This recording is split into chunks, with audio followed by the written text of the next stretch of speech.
A very good evening to you. Thank you so much for tuning in. Welcome to Man Up. My name is James Okumu. This is the Corner for Men, where we have conversations, candid conversations on issues that are affecting men in this society and in this generation. We've been having a series of shows talking about redefining masculinity. We continue with that. Today we are talking about finding love again after divorce, after the loss of a spouse. As a man, how do you find love again?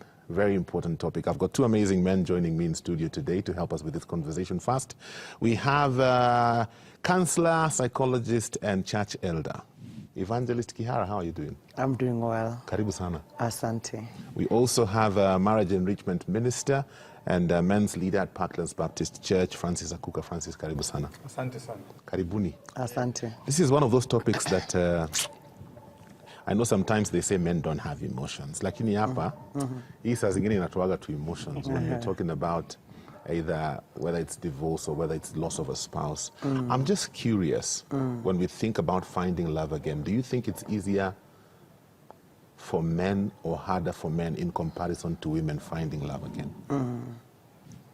Well, for me, I think finding love for a man who has either gone through divorce or the loss of a spouse is quite a difficult task. Because this man is coming from somewhere. Yeah. Somewhere he had invested his emotions. Somewhere he had invested all his life. And losing all that, I see a man who has already been thrown into a confusion, a man who may go for lower than what he had, and therefore it may not be that simple for the man. Okay. Yes. Do you think the same or do you disagree? Yeah, I believe that's accurate. On top of that, usually there's a generational gap, generational change in ideals. Yes. So you find yourself looking for love second time round in a pool of people who don't, it doesn't look the same way it was. Yes. People don't subscribe to the same ideals you subscribe to at the point of looking for love. Yeah. Most of us find love when we are fairly young, late 20s, mid 20s. There's a Bible verse that says, it is good that a man bears his yoke in his youth. Yes.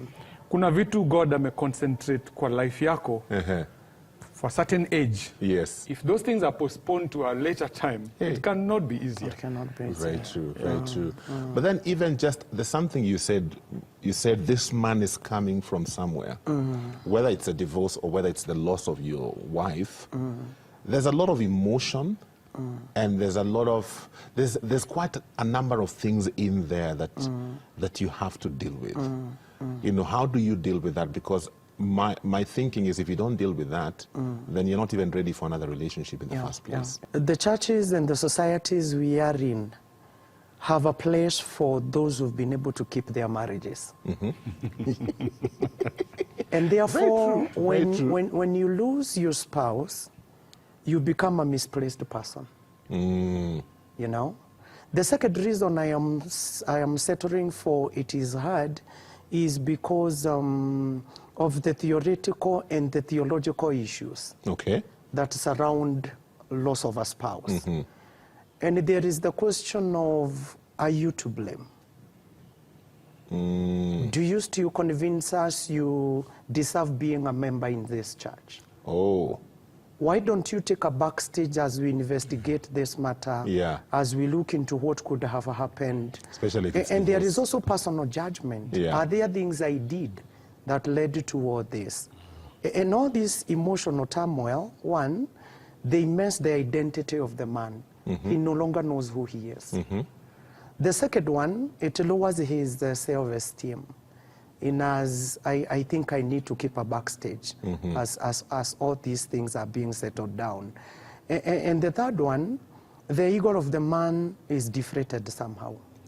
And therefore the man would wish to just leave or just take a backstage and look for himself. And chances are very high, if there is no opportunity or platform to look for myself, I would rather keep off. Yes. Wow. I know at Parklands Baptist, you guys have divorce care. Is it called divorce care? Yes, divorce But the other day I was part of a forum and we were talking about abuse in Christian marriages. And the whole issue of divorce came up. You know, and one of the panelists says, I want to encourage all of you pastors who are tuned in tonight, go to Parklands Baptist Church. Yes. So does it prepare, what exactly is this forum, and does it prepare men and women for their next relationship? Divorce care is a concept that I think every church that cares about the health of the family should think about. Can call it whatever you want to call it in your church, but think about it. Think about, because the church is, Parklands Baptist Church found itself at that place where many people are remarrying, and they would come with divorce certificates. You know, as a church, the requirement that you marry people is that they are not in another marriage. Yeah, so there's proof of you've cleared with any other marriage and whatnot. Yeah, but then very quickly the church noticed what is now common statistics in the world, that the rate of divorce is high first time round. But when a divorced person marries the second time, the rate of divorce is even higher. It's even higher. Yes, so if it is at 50%, it's 75% the second time round. So it's from the frying pan into the fire. Oh, yes. And the reason is, usually the individual who divorced in the first time, if that individual transports himself into a second relationship without really sorting out the individual, the issues that clouded the chances of a successful marriage the first time, mostly you can't expect any miracles the second time round. So divorce care comes to help the individual to deal with the causes of the divorce. What happened? Who did what? Why? And why was divorce the choice? Why did you not separate for some time, clear your head, work on this and that? What was your role? And I think that's the biggest element in divorce care. Divorce care is not about what did the other person do that landed you in divorce. What was your responsibility in the eventuality of divorce? Strangely, two things happen. People see what they never saw. They see how they actually fund the prospects of a divorce, how they reacted. Even the ones who are clearly victims, for the first time they're able to see, even though I'm a victim, but my role is very clear. I assisted the process into divorce. So it has helped people come to terms with their contribution to the divorce. The end product is usually a great sense of remorse and self-awareness. You see, someone who is able to own up to their responsibility in the divorce, if they move into a second relationship, usually they are healthier. So you know, these are my triggers, etc., etc. But the other thing is that some people have actually gone to make peace with the relationship. Because sometimes people have divorced, but the other partner has not moved on. Neither have you. But the divorce was finalized. There are people who have found a chance to go and say, you know what? Have you moved on, by the way? You know, even me, I'm still Niko hapo. You know, and they've managed to make peace. Whether or not that is the intention of the divorce care program, that's really just extra. But the fact is, people are more conscious. They understand marriage better. They understand their triggers, their proclivities towards divorce better, such that they are not transporting a system that's a disadvantage into the next relationship.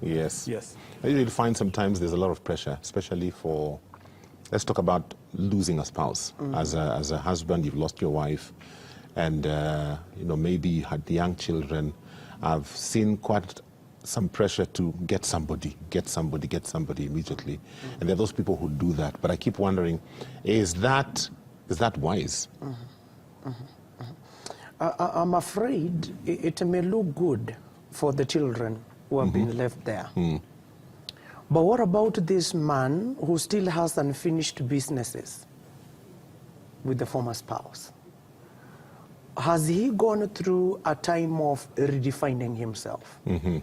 Has he gone through a time of reshaping, remodeling who he is? And when he comes into a new relationship, the old self, how will it work? Yeah.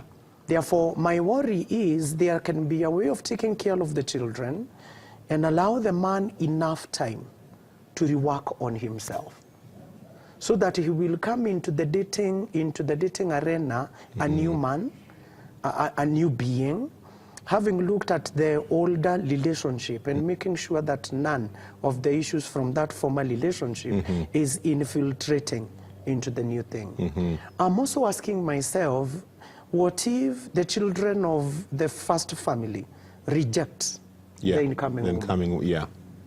Isn't the man getting into more disturbed waters than he actually was? And therefore, I think and I feel like it's a call that before a man gets into the dating arena all over again, he goes through a program of working over any unfinished issue, so that those unfinished businesses do not find themselves into the new union that is coming in. A friend of mine lost the wife. The kids were still in school. And he looked at himself and he looked at these children and he said, you know what? Wacha niwasomeshe, wamalize, wakishakuwa watu wazima, then maybe I can think about love. Because nikipiga hesabu, I'm seeing like it will be more stressful for me at this point. And so that's what he did. You know, raised up his kids alone, took them to school, they finished. I remember the day the last child was graduating. I think he put, if I remember well, he had put up a post on Facebook saying, now I'm available. Now available. And I thought, so the question, was that successful? Was that a success? I wonder. I really don't know. Was that a success? Because you want to ask.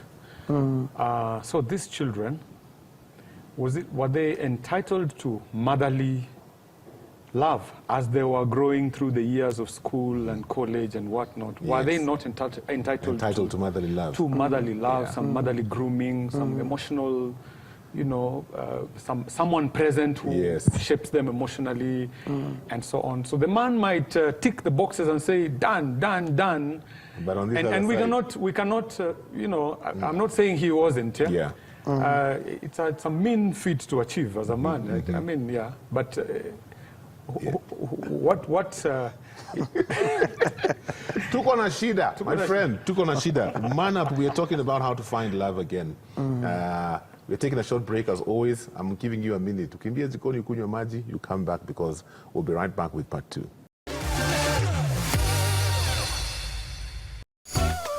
Tomorrow on The Corner. It is not a crime to be a single parent. The environment became very toxic, and I would really reflect on what I was going through back at home. Whatever you do to a kid, you want me to do to my kid, you know, the way I treat my kid. An experience with one individual doesn't mean it will be the same experience with the other individual. Don't miss out on The Corner tomorrow at 8:30 p.m. Welcome back to Man Up. Second time round is what we are discussing today. Finding love after divorce or after the loss of your spouse. For a man, is it something easy? Is it something hard? What are the challenges that men in this season of their lives face? I was just thinking, as we continue with this discussion, is there ever a point for a man you feel like you are ready for another relationship? Personally, I'm convinced, yes. And I will propose three perspectives or diversities of looking at whether you're ripe or not. The first one is after you've successfully worked on the former relationship. Okay. Because there's a possibility of looking for your former spouse into the incoming spouse. You keep comparing whether the qualities that were there are incoming or not. And therefore, unless the baggages and the unfinished issues of the former relationship are worked through, there is a possibility of being unprepared for a new one. Okay. There was a certain way the former spouse was doing things. In matters treating you, Yes. in matters treating the home, in matters parenting, in matters sharing the visions and the dreams that you had together. And when you look for former things in a new wineskin, there is a possibility of encountering a lot of problems. Yes. I usually call them the ghosts of the former relationship. They may keep interfering with the new relationship that you're coming in. Because what if the new spouse cooks different than the former one? What if their parenting styles and their parenting perspectives are entirely different from the incoming one? Yeah. The second one is when you accept the situation.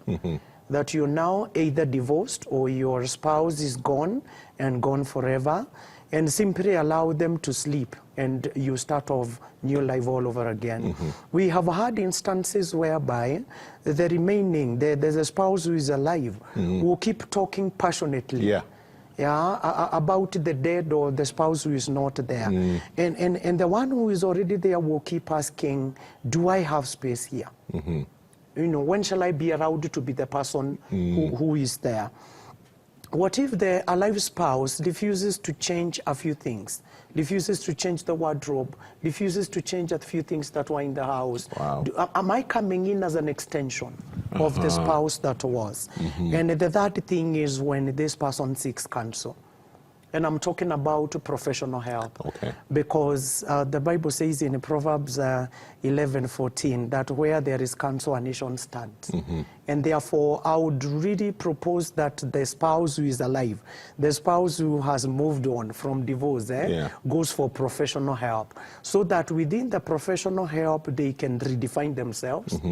They can raise the levels of self-esteem that has been affected by what has happened. And 3, they can deal with the pressure and the stigma of what happens. I have seen instances whereby the man marries within a year. Yeah.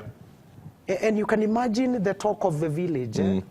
Didn't he love the spouse? Yeah. Why has he done it so fast? Yeah. And the village the village does not understand what situation the man is in. They are not willing to understand where this person is coming from. Yeah. If this guy took too long without initiating a new relationship, there is the talk. Is that same village? Is he okay? Is he all right? Don't you think he needs help here and there? It is even worse if a woman decides to remarry. She looks loose, amemtoa wapi, and there is too much, talks that are really hurting within this. I'm getting from where my brother left. What if the children decide it's a no? What do you do? You can bring your spouse by force, but we will sink the ship from within. We will make sure the life is unbearable for the incoming spouse, and therefore it's okay. You can get married, but the issue is when and how. Yeah, when and how. Supposing somebody has crossed all those barriers, and here you are, umejirusha kwa kiwanja tena, so to speak. What are some things you would say a man in that space needs to be aware of? The first and obvious one is that you are not going to get the same person you had in your life. Very true. So throw away the checklist. Men pia wanakuwaga na checklist. Yes. On this, I want to create a distinction between losing a spouse and divorce. Because losing a spouse might die and you loved her to death. Yes. I mean, to pieces and bits and whatnot. Yeah. And so it was not your making. They just passed. Yeah. So you're left wondering, where will I find another one like this one? Yes. In the case of divorce, it's differences. You're thinking good riddance. But now, so where will I find the one who will bring me the qualities I'm looking for? So there might be a difference there. But in either case, lose the checklist. Interact with the person as a whole person with no frame of reference. It's a difficult thing, I know. Yeah.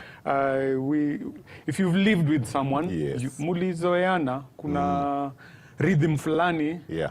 There's a rhythm you had developed, and we are creatures of habit as humans. We want our things the way they are. Yeah. We don't want someone to come and drastically change our lives, especially a man. The woman who will come and make sure the wardrobe is turned upside down, yes. and the food is now all spiced, and the children are always being beaten, and and this and that. Yeah. You don't want. Yeah. You just want someone who can relatively maintain, Calmness. But usually sometimes that's a fallacy, because this human being did not touch base with the previous one to compare notes, to say, oh, when ndio unaingia huko nilikuanga huko, anapenda vitu vyake namna hii. It doesn't work like that, you know. So you stand to hit the rock, to very a tumultuous kind of process if you're looking for known qualities. Be open-minded. Trust God that He knows what you need. Yeah. And that He's looking for, He's going to hook you up with a partner who's a helpmeet. Because it's still God's business to get us a helpmeet. But the second thing is know that unlike the first time when you were choosing, the second time round you are bargaining with baggage. It doesn't matter, even if you don't have children, you still have baggage. Let me talk of a case of divorce. Even though entering in the relationship the second time round is easier once you have finalized the divorce, there's usually a stigma to a divorce. So just know that if someone is marrying you and they know you are divorced, they've already put a, what do you call it, a flag. And especially in church circles, that's a very hot topic. Yes, it's a flag. Why did you divorce? And there are cliches like, once you've divorced once, you will always be ready for another divorce. Yani, the hard one was the first one to do. The next one, itakuwa tu ni rahisi, you know, and so on. So just know that you are bargaining lower.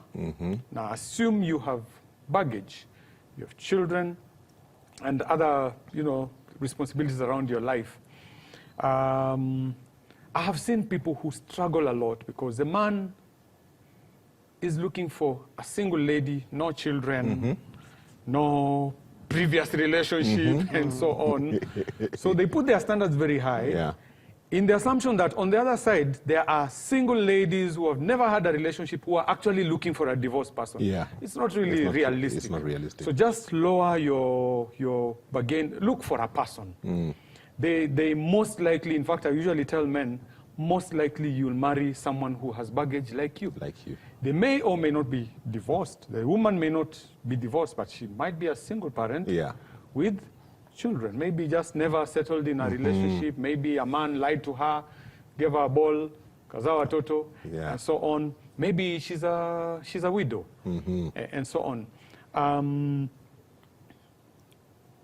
Disclose your baggage. Your baggage. Please. Just as we finish, there's something that he said, you'll probably get somebody who's like you. So as a man, okay, whether you are a widower or a divorcee, you get another person, you get a woman who's also lost her spouse. Both of you have kids. What are some of important things you need to consider? Because now you're beginning a new relationship with totally different dynamics than how you began the other relationship. What do you consider? Looking for a common ground where these two pairs of children can find a common denominator to be parented together. That's for me, the blended family. And I want to believe even before we get to the children, it is about the two people coming together. They first look for a way to rhyme. They first look for a common ground between both of them, so that in case the children are coming in, they will find two people who are in agreement on how to move on. And the situation becomes more complicated What if now this new couple gets children? Yeah. We now have 3 pairs Yes. of children into the same family. Yeah. And therefore, without the right psychosocial support with this family, there can be a lot of crisis from one crisis to the other one. Yes. I was asking myself, what if the children from one spouse despises the other one, or they love one of the spouses more than they love their own siblings or even the other thing. And therefore, these breaded families are not a cup of coffee for real. Yes. There has to be psychosocial support. There has to be, mentors and models or people, like-minded people who are working with this kind of people. Okay. The second thing that I am asking myself, and I'm picking from my brother, if I have to be honest, how much honesty is enough? If I have to talk about my nakedness, how much nakedness is enough to tell that I have raped on table? Will it spook the potential? Are there things that I need to hold to myself and maybe simply go to the grave with them? Yeah. Could they be safety for my own sake? What if I say too much, and when we lose each other in a conflict, the other spouse decides to use them as mishare because they now know a lot of the past of where I'm coming from.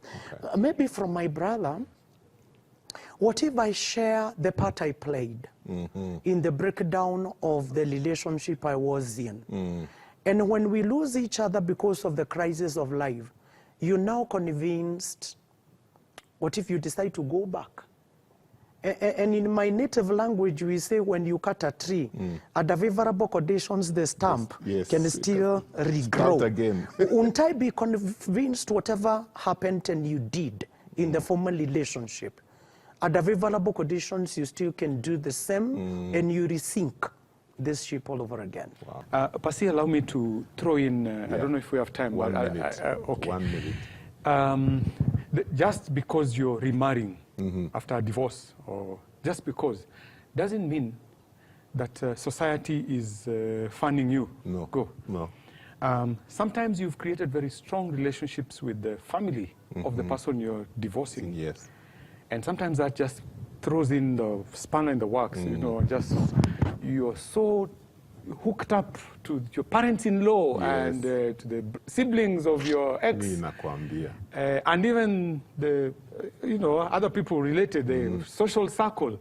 Sometimes those are the things that keep men from moving on because you're wondering, so does this divorce mean the rest I've now divorced become... all of you. Yeah. And sometimes those relationships are so dear.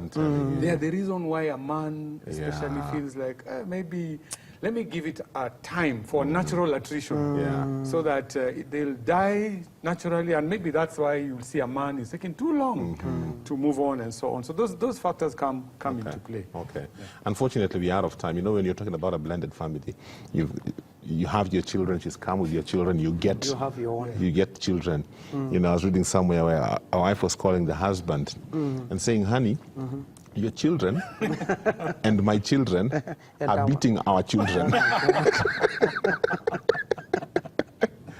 My friend, I'm out of time, but this is a space where you need a lot of wisdom as you navigate as a man. Even from just the conversations we've been having, there's so many things you need to consider, and may the Lord give us wisdom. For any man in that kind of a situation, may the Lord give you wisdom. Until next week, have yourselves a great evening.